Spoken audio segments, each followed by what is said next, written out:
हरे भरे पहाड़ों के बीच बसे एक छोटे से गांव में, जहां चिड़ियां गाती थीं और नदियां धीरे धीरे बहती थीं, पप्पू नाम का एक लड़का रहता था। पप्पू अपनी प्यारी सी मुस्कान और दयालु स्वभाव के लिए जाना जाता था। सब पप्पू को उसके नेक दिल और दूसरों की मदद करने की इच्छा के लिए जानते थे। भले ही वह गरीब था, वह हमेशा आवारा कुत्तों के साथ अपनी रोटी बांटता था और बूढ़ों को उनकी टोकरियां उठाने में मदद करता था। पप्पू अपने गांव और उसके लोगों से बहुत प्यार करता था। गांव वाले हालांकि साधारण थे, लेकिन उनके दिल सोने के थे। वे हमेशा मदद के लिए तैयार रहते थे। वे मेहनत में विश्वास करते थे और बिना किसी हिचकिचाहट के एक दूसरे की मदद करते थे, जिससे एक मजबूत समुदाय बनता था। हर शाम गांव का चौराहा अलाव के चारों ओर हंसी और कहानियों से गूंजता था। जीवन सादा था, लेकिन पप्पू थोड़ा सा जादू का सपना देखता था, कुछ ऐसा जो उसकी दुनिया को और भी खास बना दे। उसे नहीं पता था कि उसकी यह ख्वाहिश जल्द ही पूरी होने वाली है, जो उनके रोजमर्रा के जीवन में एक अद्भुत रंग लाएगी। एक दिन जब वह पुराने कुएं से पानी निकाल रहा था, तो पप्पू ने एक फुसफुसाहट सुनी। पप्पू, नीचे देखो, आवाज ने कहा। उत्सुक होकर उसने कुएं में नीचे देखा। तल पर धूप में चमकता हुआ एक चटक लाल जांघिया था। पप्पू ने ऐसा पहले कभी नहीं देखा था। उसने उसे सावधानी से बाहर निकाला। जैसे ही उसकी उंगलियों ने कपड़े को छुआ, ऊर्जा का एक झटका उसे लगा।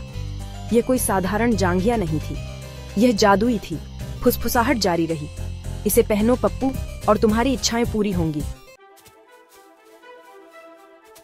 बहुत उत्साहित होकर पप्पू ने जादुई जांघिया पहन ली। उसने जलेबियों का पहाड़ मांगा और झट से एक पहाड़ प्रकट हुआ। उसने एक नया कुर्ता मांगा और यह रहा उसके कंधों पर लिपटा हुआ। कई दिनों तक पप्पू अपनी नई किस्मत का आनंद लेता रहा। उसने खिलौने, मिठाइयां और यहाँ तक कि एक छोटी सी झोपड़ी की भी कामना की। गांव वाले हैरान थे, लेकिन जादू से अंधा होकर पप्पू आलसी हो गया और दूसरों की मदद करना बंद कर दिया। पप्पू की दुविधा, आसान या सही? यह एक ऐसा सवाल है जो हम में से बहुत से लोग अपने जीवन में किसी न किसी मोड़ पर पूछते हैं। एक दिन जब पप्पू इच्छाएं करने में व्यस्त था, एक किसान ने मदद के लिए पुकारा। किसान को मदद की सख्त जरूरत थी। उसका बैलगाड़ी पलट गई थी और उसे उठाने के लिए मदद की जरूरत थी। स्थिति गंभीर और तात्कालिक लग रही थी। पप्पू को छोड़कर सभी लोग मदद के लिए दौड़े। वह पीछे खड़ा रहा, दृश्य को देखता रहा। वह कामना करने ही वाला था कि गाड़ी अपने आप ठीक हो जाए, लेकिन वह रुक गया। किसी चीज ने उसे आगे बढ़ने से रोक दिया। उसने अपने दोस्तों के थके हुए चेहरे, उनके कीचड़ से सने कपड़े देखे, और फिर भी वे मुस्कुरा रहे थे, साथ मिलकर काम कर रहे थे। ऐसा लग रहा था कि उन्हें सामूहिक प्रयास में खुशी मिल रही है। पहली बार पप्पू को अपराध बोध हुआ। उसने सोचा कि उसने पहले कार्रवाई क्यों नहीं की। उसने महसूस किया कि जादू ने उसे स्वार्थी बना दिया था। उसने महसूस किया कि उसकी शक्तियों ने उसे दूसरों से दूर कर दिया था। उस रात पप्पू सो नहीं सका। उसने दिन और जो उसने सीखा था उसके बारे में सोचा। उसने महसूस किया कि असली खुशी जादू से नहीं, बल्कि काम, दया और दूसरों की मदद करने से मिलती है। पप्पू ने बदलने और एक बेहतर इंसान बनने का फैसला किया। असली खुशी। अगली सुबह पप्पू कुएं के पास गया और जादुई जांघिया को फेंक दिया। वह जानता था कि यह शक्ति उसे वह खुशी नहीं दिलाएगी जिसकी उसे तलाश थी। उसने अपनी शक्ति का गलत इस्तेमाल करने के लिए माफी मांगी। पप्पू ने महसूस किया कि असली ताकत अंदर से आती है, जादू से नहीं। फिर वह खेतों में गांव वालों के साथ शामिल हो गया। पहले से कहीं ज्यादा मेहनत कर रहा था।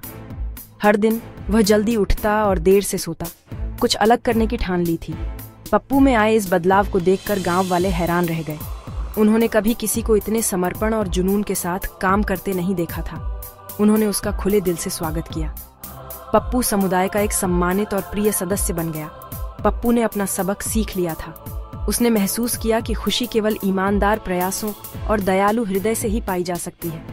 असली खुशी और असली ताकत अंदर से आती है, काम से और एक दयालु दिल से, न कि शॉर्टकट से। पप्पू ने खुद को दूसरों की मदद करने और अपने आसपास खुशी फैलाने के लिए समर्पित कर दिया। और इस तरह गांव में जीवन चलता रहा, खुशी, हंसी और सच्ची दोस्ती के जादू से भरा हुआ। गांव वालों ने भी पप्पू से सीखा और साथ मिलकर उन्होंने एक मजबूत और खुशहाल समुदाय बनाया। Please like, share and subscribe to my YouTube channel.